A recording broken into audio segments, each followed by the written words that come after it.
Hello, my name is Frank Gaffney. I'm the executive chairman of the Center for Security Policy, which is very pleased to be able to present to you a conversation with two very thoughtful individuals about a problem that is developing very rapidly in a part of the world that, well, frankly, too few of us are paying attention to. And it's been that way for a long time in this country. It's Latin America. And specifically, the problem is that a very important country in Latin America, and arguably sort of the strategic hub of that region, Peru, is now in the process of being taken over by communists associated with the Shining Path terrorist organization. The implications are very ominous, I'm afraid, both for the country of Peru itself and its people, for the region, notably, but not exclusively, Colombia, Chile, and Brazil, all of which will be having elections shortly, and also for the United States of America. And that would be in part because, in addition to a host of other problems, which are addressed in other videos that we have done with one of our speakers on drug trafficking and immigration, there's also the problem that Peru will be, as have a number of other countries in Latin America, the target of very aggressive penetration, exploitation, and, well, control by foreign powers that are also hostile to our country. This is a problem that I'm very pleased to be able to say we have a former first vice president of Peru with us to discuss. His name is Francisco Tudela. We also have Joseph Humire, an American with extensive experience in Latin America and the executive director of a terrific organization, the Center for a Secure, Free Society. We're anxious to get both of their views. We'll start first with Mr. Vice President, your thoughts on what has befallen your country in general, and what are the implications of the presence there and the designs on Peru of the Chinese and the Russians. Over to you, sir. Thank you, Frank. It's an unexpected turn of events. Peru was leaning to the left in the last 10 years. The last governments were all left-wing governments. And in the last election, due to the left control of the media, the educational system in the last 20 years, and the fact that the first round, the candidate with most votes was Pedro Castillo, the head of a Maoist, Marxist-Leninist party called Peru Libre. He got 18% of the vote, followed by Keiko Fujimori. Keiko Fujimori is the daughter of President Alberto Fujimori, who is in jail. Alberto Fujimori is a president that dismantled the socialist Peruvian state inherited from the military junta that ruled the country from 1968 to 1980, and that was pro-Soviet and pro-non-aligned movement. So the backlash after the fall of Fujimori was the infiltration of the whole structure of the state, of the media, of educational institutions. And so the climate, the political climate, was strongly inclined to the left. The Peruvian left played a perverse game in which they profited from the capitalist reforms of Fujimori, got good jobs, excluded conservatives from government, but at the same time, they waged a cultural war against the values of the West and promoted Marxist postmodern ideology. When the campaign took place, they thought that one of their candidates, a man called Lescano from Acción Popular, would win the elections. He didn't. Pedro Castillo resulted in the first place, and Keiko Fujimori, with a strong anti-vote due to the cultural environment of the last 20 years, was the candidate, the conservative candidate that would oppose the Maoist candidate Pedro Castillo. In the second round, there is a strong evidence of fraud.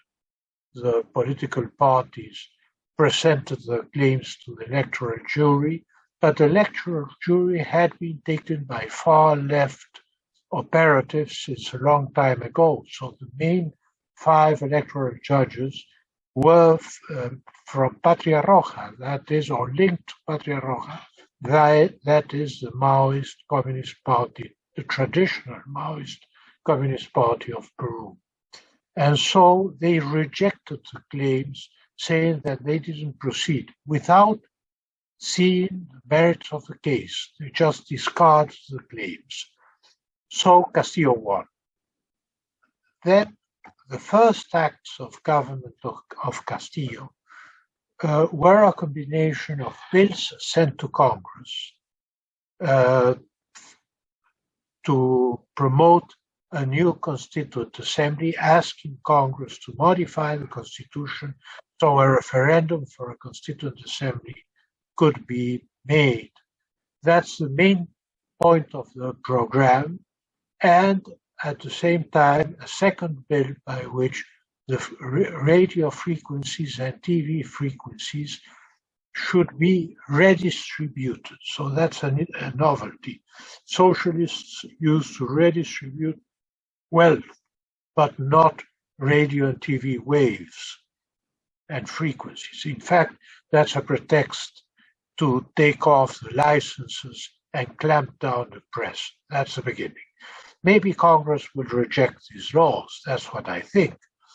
But what that shows is the intention of forcing this constituent assembly and at the same time clamping down any possibility of the opposition to use the media to protest. Then President Castillo made a strange speech of 6 minutes announcing the establishment of a Russian plant to make the Sputnik V vaccine against COVID-19. That was a signal, because that plant wouldn't be operative until 2023. And he made an agreement with Russia by which Aeroflot, the state-owned company, would return to South America. But the incredible thing is that Aeroflot will return on 6 October, next week, with only one destination, Lima, Peru, via Havana, Cuba. That means that the operatives from Cuba will have a shuttle to go to Peru, put in place by the Russians. At the same time, the government established diplomatic relations and recognized the Sahrawi Democratic Arab United Republic. That is a cover for the Polisario Front, a Marxist-Leninist Islamic guerrilla movement that has its base in Tindouf in Algiers, but operates in the Western Sahara against Morocco. This happened 15 days after Algiers broke relations with Morocco, and in August. And the US had recognized Moroccan sovereignty over the Western Sahara in December 2020, 10 months ago. So it's a clear signal of a new international alignment and of anti-American policy.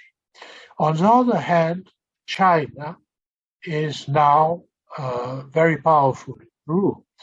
It began to get into Peru in the 1990s, but became very strong in the last 10 years. They invested $30 billion in Peru.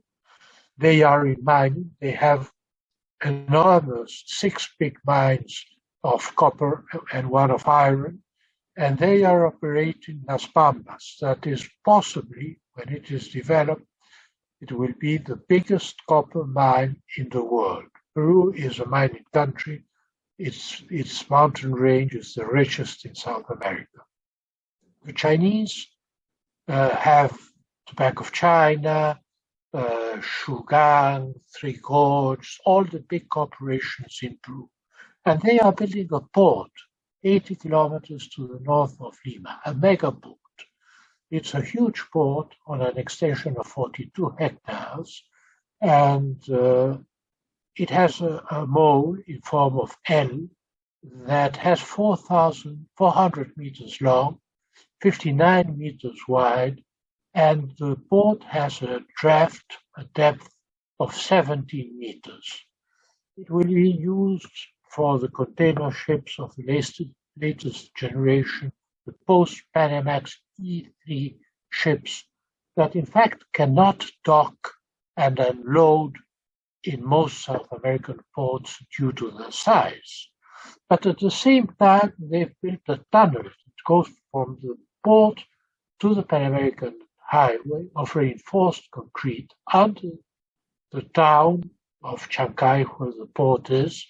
And this tunnel is an expense no private company would have made, because they would have accessed the Pan American Highway by the surface. This tunnel makes anything that happens inside the tunnel invisible to satellites and may serve as depot for logistical elements. And in fact, that port may have a dual use. It has an avowed commercial use, but at the same time can have a military use for a PLA Navy Chinese carrier strike force that can use as a logistic support that port in the South Pacific.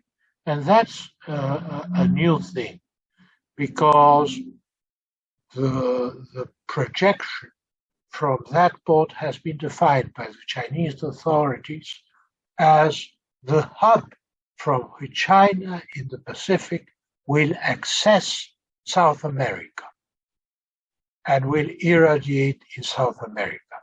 It's a port that has a capacity to unload 124,000 cars. So you can imagine the size of that port. Its construction is being accelerated now with the Castillo regime. And yesterday I read that they were injecting additional $194 million to construct the port for 2023. So that's a high priority of the Chinese. Yes. And the Peruvian president, to end this, has deference towards the Chinese. All ambassadors have seen the Peruvian president and visited him, but he made a big fuss about going to the Chinese embassy to see the Chinese ambassador instead of the Chinese ambassador going to the House of Government. All this with a big press coverage. Another signal, a very clear signal. They will not nationalize or expropriate any mining interest of China in Peru. But now they are trying to negotiate illegally new contracts with Pluspetrol, the company that exploits the Camisea gas fields in the south of Peru. So in fact, they are selective expropriators, as was Chavez. And the importance of China, the menace that port represents for the Panama Channel, for the Magallanes Strait and the Cape Horn is a real strategic problem. And at the same time, it's a menace in the rear guard of the North Pacific, where the US has deployed 70% of its fleet in the pivot of Asia strategy, a strategy designed to contain China in the strings of islands that run from the Kuril Islands through Japan, through Taiwan, protecting South Korea and containing China in the South China Sea.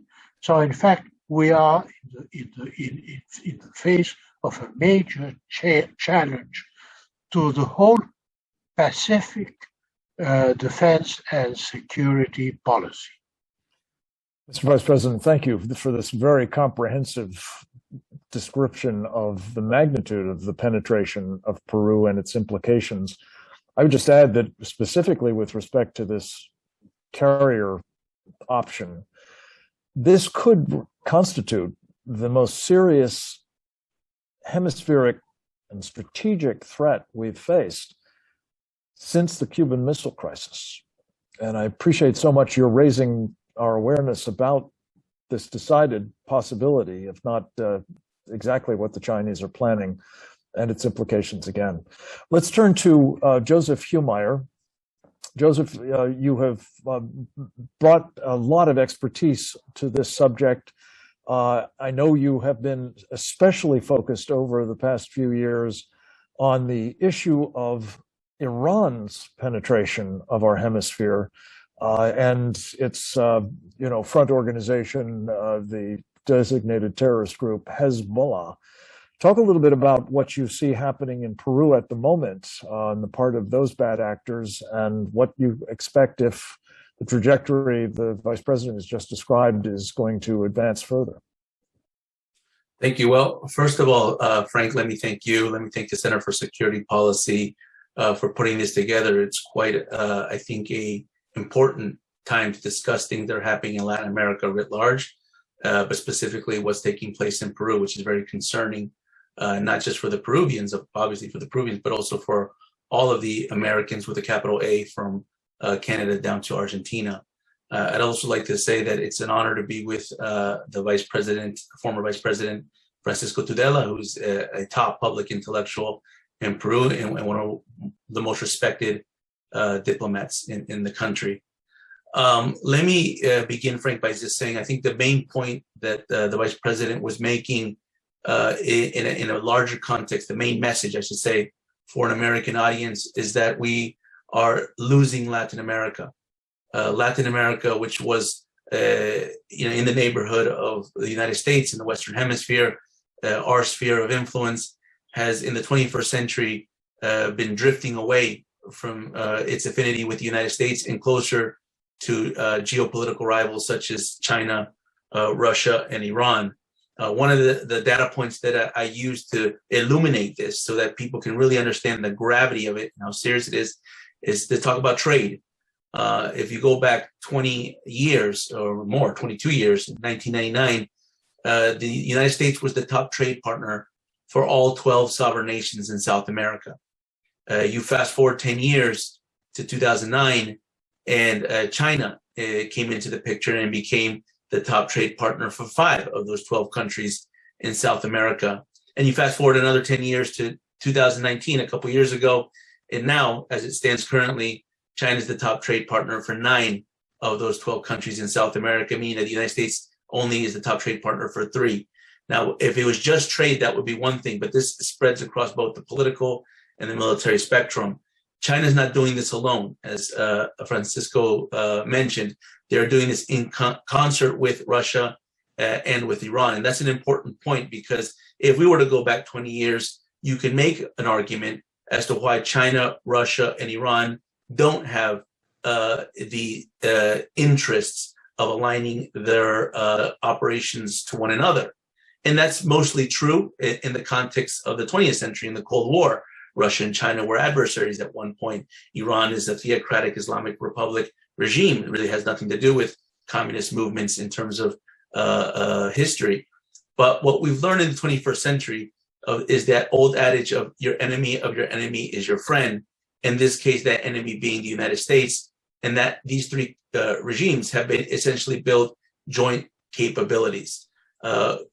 Just in the last 2 years, Iran, Russia, and China have already begun joint naval operations, meaning that they have done joint naval exercises in the Gulf of Oman and in the Indian Ocean. They did the first in December of 2018, and they did the second in February of this year. My understanding is they're going to do a third by the end of this year, if not the beginning of 2022. So they're already beginning to synchronize their military capabilities, or they have already synchronized their intelligence capabilities.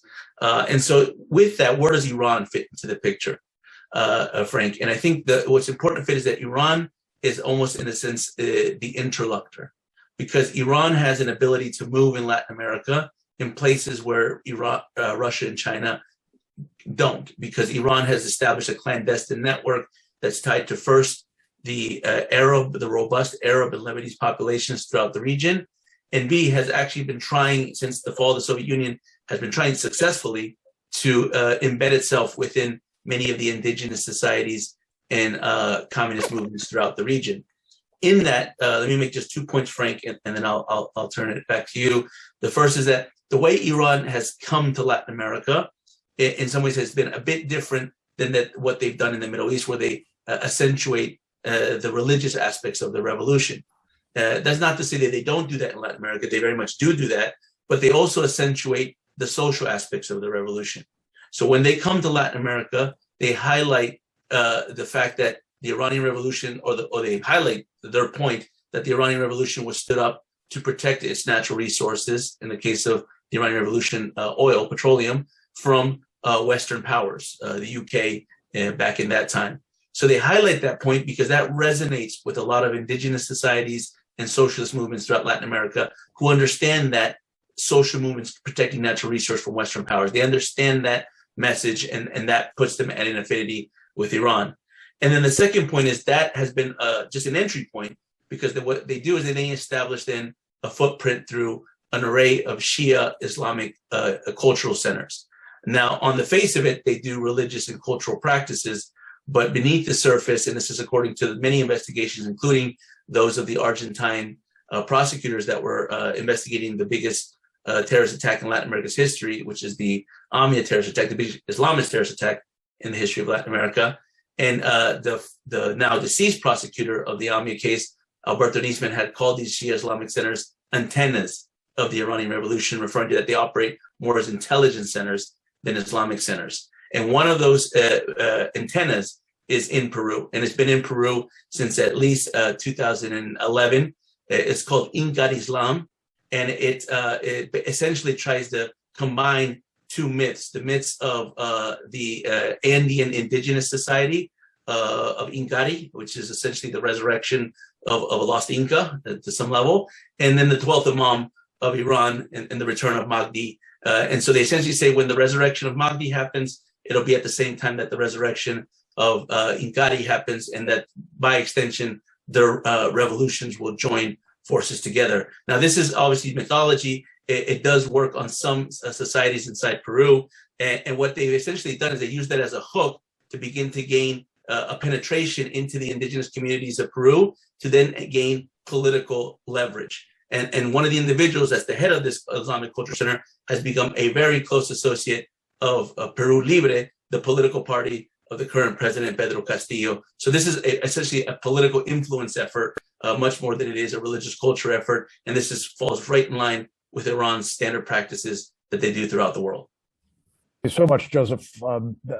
Very important set of points there about well, what I consider to be kind of the red-green axis, the Islamists on the one hand, the green, and the communists on the other. And to the extent that the Russians and Chinese are all joined at the hip with the Iranians, it seems this just adds to the witch's brew that we've been talking about with Francisco. Let me ask you, if I could, both of you, to the extent you care to comment on it, Francisco, in particular to you, I guess, the port you've just described, and indeed some of the other points in which the Chinese are engaged with Peru, mining notably, would all fall under the rubric, I think, of the Belt and Road Initiative. Would you just talk a little bit about how you see the purpose of that initiative in Peru particularly, but also across the Latin American continent? Is it, as I believe, in your estimation, a colonial infrastructure development program much of it funded by what's been called debt trap financing? Or is it a power projection project? Or is it both? In a certain way, Frank, it's both. It's to create a client state. So Peru would be a kind of client state of China. But China is not interested in politics. China is interested on the resources of the country.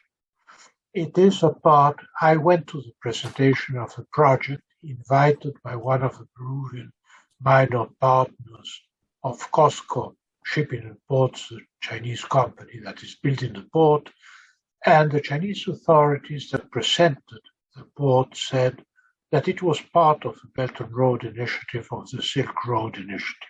So that's very clear, and that Peru was the hub of access in the Pacific to South America. We have an interoceanic highway that connects the south of Peru to Brazil and to the Atlantic. So, in fact, it's feasible to have that influence in all of Latin America. But at the same time, as in the case of Europe, when the Soviet Union fell, the Russians expected that the states that left communism, that abandoned the communist governments, would become a kind of buffer zone between NATO and Russia. But in fact, those countries wanted protection and demanded to be admitted into NATO and were admitted into NATO. And so the post-Soviet space became NATO, and in the latest events of Ukraine, in fact, the West now has boundaries with Russia, is in the borders of Russia. Well, the Russians have replicated this phenomena in Latin America. The main media institutions like Russia Today, TASS, etc., Al Jazeera, in the case of China, Xinhua, the China Times, all have promoted and the candidate Pedro Castillo, and they support actively the government of Peru, because that consolidates this idea of gaining ground going towards the Rio Grande. Their idea is to transform South America into a huge socialist camp that is pro-Russian, pro-Chinese, pro-Iranian, and that in fact is a huge platform in the Americas menacing the US and Canada. So when you see the Northern Pacific, you will see on the one side the US and Canada, and on the other side you have China and Russia. But now in the Southern Pacific, you don't have such equilibrium. You don't have the Russians and the Chinese in front of South America. They will be inside South America. Yeah. That's the difference. And the Iranians will do the part of the job. Do you have any thoughts on that, Joseph, or more generally on the sort of infrastructure that is being put into place, including by the Iranians at the moment? Yeah, I do, Frank. I think, one of the things that I think we have to really start to wrap our heads around here in Washington is the alliances that these countries are forming. It's no longer just a bilateral project between China and Peru, or a separate bilateral project between Russia and Peru, and then Iran and Peru. There's a concerted effort to cooperate among these different global powers to be able to take countries in a geopolitical orbit that's far away from anything close to the United States, but more importantly, not just the United States, far away from anything that represents a Western democracy, a liberal democracy, and insert a new form of governance, more similar to the form of governance that they manage in their countries, the kind that the PRC has in China, or the Ayatollahs have in Iran, or the Federation has in Russia. And in that, the implications of that is that what you'll start to see in Latin America is more corruption, less transparency, less respect for human rights and individual liberties. And the people of Latin America are going to suffer the most, as they've done in countries like Venezuela, Nicaragua, Cuba, and Bolivia.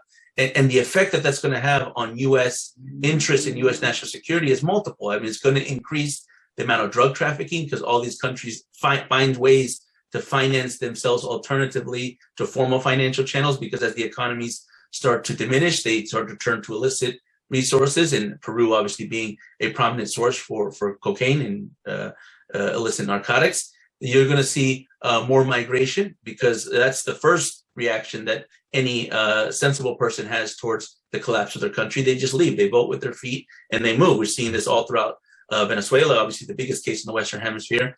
And I think you're starting to see this with Peru as well. And then, but most importantly, third, you're also going to start to see conflict start to erupt. And it may not look like conflict directly involved with Russia, Iran, and China, but if we use Venezuela as an example, you start to see local conflict with local actors. The shining path isn't the same shining path of the 1970s and 1980s. If the shining path resurges, as it probably will inside Peru, it'll resurge with a narco-terrorist element, and it'll resurge with a geopolitical reality, that the understanding that as long as they stay closely aligned with Russia, China, and Iran, the United States can't touch them. And so we're looking at a region that's going to look like more and more like the Middle East, and less like the Latin America that we're used to, but except with the major difference that it's right south of our border. Well, let me follow up on that and invite again both of you to comment maybe in closing on this point. What you've just described is a continent that is undergoing trauma, not just a country. And I know both of you are very concerned, as am I, about three countries that will be having pivotal elections in the next 6 months or so: Chile, Colombia, and Brazil. Give us a flavor of what the knock-on effects of what we've been seeing in Peru are likely to be for those three countries. And to your point, Joseph, are they likely to, become riven with conflict, or might there be actually a consolidation as a result, perhaps, of some of this foreign engagement, but also the rise of the communist left in places like Peru? Do you want to go first, Mr. Vice President? Yes. Well, in the presidential elections in Chile, Colombia, and Brazil will take place between November this year and May next year. So in a very short period of time, we will have three presidential elections. First of all, the victory of Pedro Castillo and the far left in Peru is a formidable propaganda tool for the left in those countries. Chile is very weak due to the fact that they forced Congress, through the mobs in the streets, to modify the constitution to allow for the election of a constituent assembly. They elected the assembly. They have less than 1/3. The right has less than 1/3 of that assembly that is completely in the hands of the left. And the constitution that will result from that assembly will be socialist. Now, who will be elected president? Everyone is in doubt. But if a socialist is elected, he will align himself with Peru and Bolivia and Argentina. In the case of Colombia, President Duque is being accused of Uribista. So all the propaganda that was used to persecute and in a certain sense constructed a negative image of President Uribe has been translated to President Duque. And he has, let's say, slim chances of winning his re-election. And the most possible winner of the Colombian election is the candidate of the left, Mr. Petro. So that poses a second danger, and that is that from being opponents, Venezuela and Colombia, in a certain way, will become cooperators in this scheme. And the last election is the Brazilian one. That's the most important because Brazil is the superpower of South America with more than 225 million inhabitants and a huge middle class of 50 million. Well, Bolsonaro is, for the media, for the liberal media, he is the Trump of South America. And he will have to undergo a campaign in the same terms that Trump underwent his last campaign. So it will be very hard for him to win that election. It will be a dramatic battle, what we see in Brazil. But if Brazil balances into the field of the socialism of the 21st century, then the whole proposal of Russia and China and India to build the BRICS and to find an alternative to the dollar will be resuscitated. And that's not a continental idea. That is to change completely the monetary system of the world. So in fact, this is a huge geopolitical battle that goes beyond South America. It compromises the whole of the Western Hemisphere. It menaces the US, but it menaces the West and reinforces the position of China and Russia in the world. So I think it's self-evident that those countries that are going to elections, if they can be helped, they should be helped. Amen to that. Joseph, any thoughts on your part about these three countries up for grabs?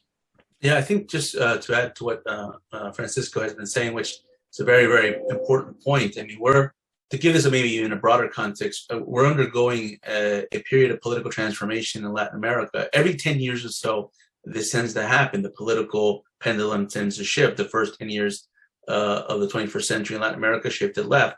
The second 10 years shifted a little bit more right. So we're on a shift again now that we're in the third decade of the century to the left, but it's a resurgence of the former leaders from the past that are using their networks to come back to power in one way or the other.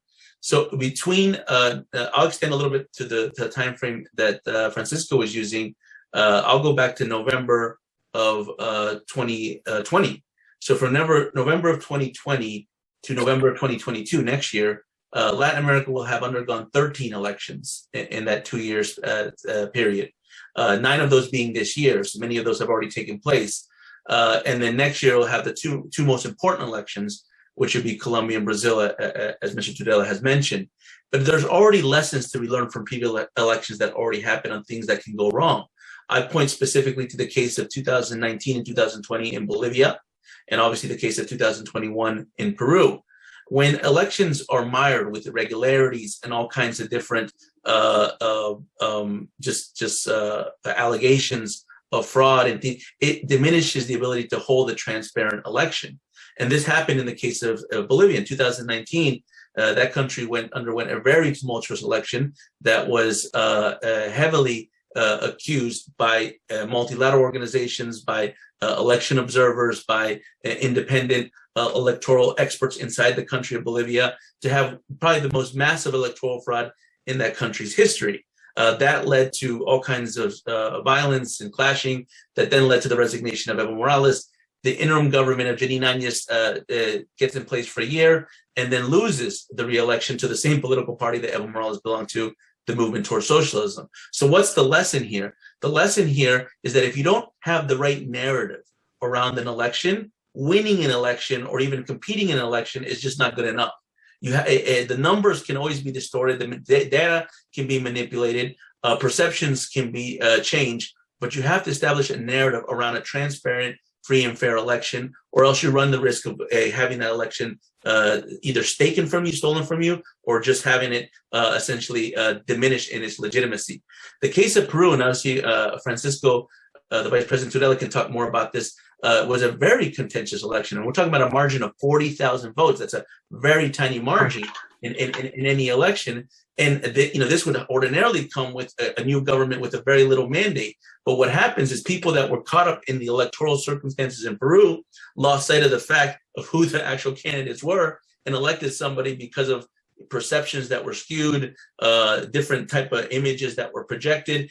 And now we're regretting that decision because the actions that are currently being taken in Peru are vastly different than perhaps what they expected for the outcome. So these are the lessons for Colombia and Brazil into this coming election season in 2022, is they don't just have to defend the vote, they have to defend the narrative. They have to actually put a narrative in the international community, start working with the international community as of right now and say, we mandate, we necessitate, we demand a free and fair election without the intervention of foreign actors and without the intervention of illicit financing. And if they can do that starting today, we hope that they will have a successful outcome, because some of the candidates, for instance, in the case of Brazil, we're talking about former presidents that have been convicted of corruption on 2 occasions in the past. I'm talking about the former president Lula da Silva. He's a likely candidate to be facing against the re-election of President Jair Bolsonaro.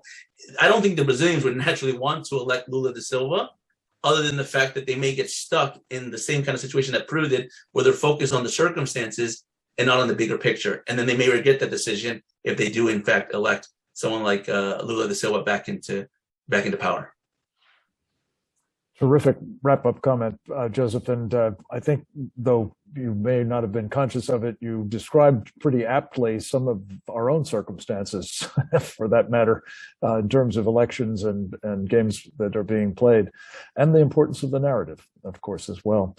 We're going to leave it at that for the moment. I want to thank both former Vice President of Peru, Francisco Tudela, and the Executive Director of the Center for Secure Free Society, Joseph Humire, for most thoughtful and important, timely conversation about what's happening inside our hemisphere, and particularly inside one of its most important nations, one that is very much in the crosshairs, I'm afraid, of the radical left on the one hand and the Islamists on the other. Thank you, gentlemen, for your insights. Thank you for sharing them with us today.